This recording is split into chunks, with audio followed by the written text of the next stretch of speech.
ಕ್ರಿಸ್ತನನ್ನು ಪ್ರತಿಫಲಿಸುವಂತೆ ನಿಮ್ಮ ಆತ್ಮಗಳನ್ನು ವಾಕ್ಯದಲ್ಲಿ ಬಲಪಡಿಸುವ ಅನುದಿನದ ಧ್ಯಾನ. ಇಂದಿನ ಧ್ಯಾನದ ಶಿರೋನಾಮೆ ನೀತಿವಂತಿಕೆಯ ಬೋಧಕನು.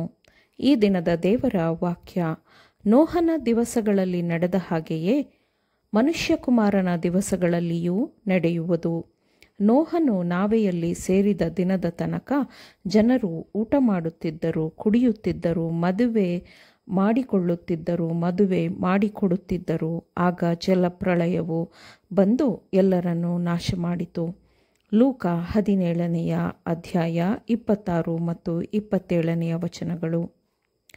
ಪಾಪ ಸ್ವಭಾವವು ಹರಡುತ್ತದೆ ಮತ್ತು ಹೆಚ್ಚಾಗುತ್ತದೆ. ಆದಾಮನು ಮಾಡಿದ ಮೊದಲ ಪಾಪದ ಸಮಯದಿಂದ ಆರಂಭವಾಗಿ ಅದು ಸಾಂಕ್ರಾಮಿಕ ರೋಗದಂತೆ ಪೀಳಿಗೆಯಿಂದ ಪೀಳಿಗೆಗೆ ಹರಡಿದೆ. ಲೋಕವು ಇನ್ನು ಬಾಲ್ಯಾವಸ್ಥೆಯಲ್ಲಿರುವಾಗಲೇ ಪಾಪದ ಪ್ರಮಾಣವು ಭೀಕರವಾದ ಸ್ಥಿತಿಗೆ ತಲುಪಿತು. ದೇವರಾಜ್ಞೆಗಳನ್ನು ದ್ವೇಷಿಸುವ ಕಾರಣದಿಂದಾಗಿ, ಅದರ ಪರಿಣಾಮದಿಂದಾಗಿ ಎಲ್ಲ ಒಳ್ಳೆಯತನಗಳ ದ್ವೇಷವು ಸಾರ್ವತ್ರಿಕವಾಯಿತು, ಸರ್ವೇ ಸಾಮಾನ್ಯವಾಯಿತು. ಮನುಷ್ಯನನ್ನು ಸೃಷ್ಟಿಸಿ ತನ್ನ ದೈವಿಕ ಉಡುಗೊರೆಗಳನ್ನು ಹೇರಳವಾಗಿ ಮನುಷ್ಯನಿಗೆ ನೀಡಿದ ದೇವರು ತಾನು ಸೃಷ್ಟಿಸಿದ ಮನುಷ್ಯನಿಂದಲೇ ಅವಮಾನಿಸಲ್ಪಟ್ಟನು. ದೇವರಿಂದ ಆಶೀರ್ವಾದಗಳನ್ನು ಪಡೆದುಕೊಂಡವರೇ ದೇವರನ್ನು ಕಡೆಗಣಿಸಿದರು. ಆದರೆ ಪಾಪಿಯಾದ ಮನುಷ್ಯನು ಕೃಪಾಳುವಾದ ತನ್ನ ದೇವರನ್ನು ಮರೆತರೂ ದೇವರು ತಾನು ಉಂಟುಮಾಡಿದ ಸೃಷ್ಟಿಯನ್ನು ಮರೆಯಲಿಲ್ಲ. ಆಕಾಶದಿಂದ ಮಳೆಯನ್ನು, ಸುಗ್ಗಿ ಕಾಲಗಳನ್ನು ದಯಪಾಲಿಸಿದ್ದಲ್ಲದೆ ಆಹಾರ ಕೊಟ್ಟು ಅವರ ಮನಸ್ಸುಗಳನ್ನು ಆನಂದದಲ್ಲಿ ಇರಿಸಿದ್ದನು. ಆದರೆ ಎಚ್ಚರಿಕೆ ಮತ್ತು ಮನವಿಯ ಸಂದೇಶಗಳನ್ನೂ ಆತನು ಕೊಡುತ್ತಿದ್ದನು. ಮನುಷ್ಯನ ಭ್ರಷ್ಟತೆ ಮತ್ತು ದೇವರಾಜ್ಞೆಗಳನ್ನು ಉಲ್ಲಂಘಿಸಿದ ಪರಿಣಾಮವು ಮನುಷ್ಯನ ಮುಂದೆ ಇತ್ತು. ನೋಹನ ದಿನಗಳಲ್ಲಿ ಲೋಕದ ದುಷ್ಟತನವು ಎಷ್ಟು ಕೆಟ್ಟ ಸ್ಥಿತಿಯಲ್ಲಿ, ಎಷ್ಟು ಮೋಸವಾಗಿತ್ತು ಎಂದರೆ ದೇವರು ತಾನು ಅದನ್ನು ಇನ್ನೆಂದೂ ಸಹಿಸಲಾಗದು ಎನ್ನುವ ತೀರ್ಮಾನಕ್ಕೆ ಬಂದಿದ್ದನು. ಆದರೂ ಅವನು ಜನಾಂಗದ ಮೇಲೆ ಕರುಣೆ ತೋರಿಸಿದನು ಮತ್ತು ತನ್ನ ಕೃಪಾ ಪ್ರೀತಿಯ ನಿಮಿತ್ತ ತನ್ನ ಪ್ರೀತಿಯನ್ನು ಸ್ವೀಕರಿಸುವ ಎಲ್ಲರಿಗೂ ಆಶ್ರಯವನ್ನು ಒದಗಿಸಿದನು. ಜನರಿಗೆ ನೀಡಬೇಕಾದ ಸಂದೇಶವನ್ನು ದೇವರು ನೋಹನ ಮೂಲಕ ಕೊಟ್ಟನು.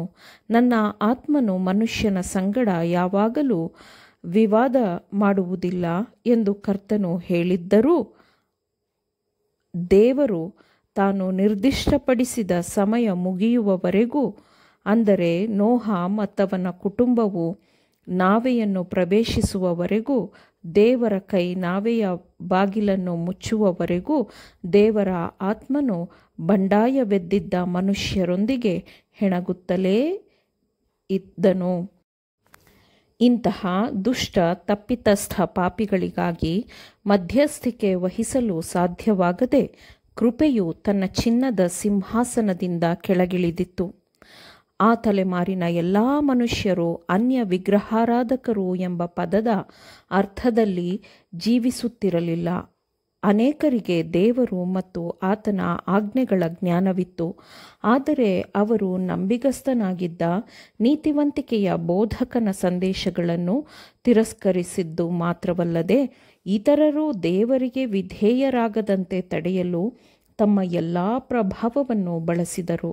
ಪ್ರತಿಯೊಬ್ಬರಿಗೂ ಶೋಧನೆಯ ಮತ್ತು ನಂಬಿಕೆಯ ದಿನವೂ ಬರುತ್ತದೆ. ನೋಹನು ಬರಲಿರುವ ವಿನಾಶದ ಎಚ್ಚರಿಕೆಯ ಸಂದೇಶವನ್ನು ಪದೇ ಪದೇ ಕೊಡುತ್ತಿರುವಾಗ ಆ ತಲೆಮಾರಿನ ಜನರಿಗೆ ಅವಕಾಶ ಮತ್ತು ಅನುಗ್ರಹದ ಅನುಕೂಲವಿತ್ತು. ಆದರೆ ಅವರು ತಮ್ಮ ಮನಸ್ಸುಗಳನ್ನು ದೇವರಿಗೆ ಒಪ್ಪಿಸುವ ಬದಲು ಸೈತಾನನ ನಿಯಂತ್ರಣಕ್ಕೆ ಒಪ್ಪಿಸಿಕೊಟ್ಟರು.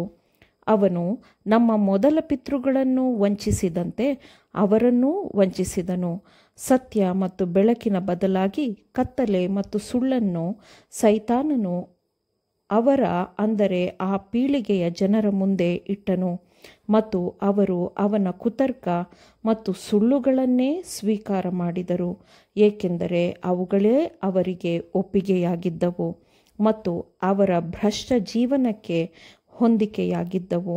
ಆದರೆ ಅವರನ್ನು ಉಳಿಸಬಹುದಾಗಿದ್ದ ಸತ್ಯವನ್ನು ಅವರು ಭ್ರಮೆ ಎಂದು ತಿರಸ್ಕರಿಸಿದ್ದರು.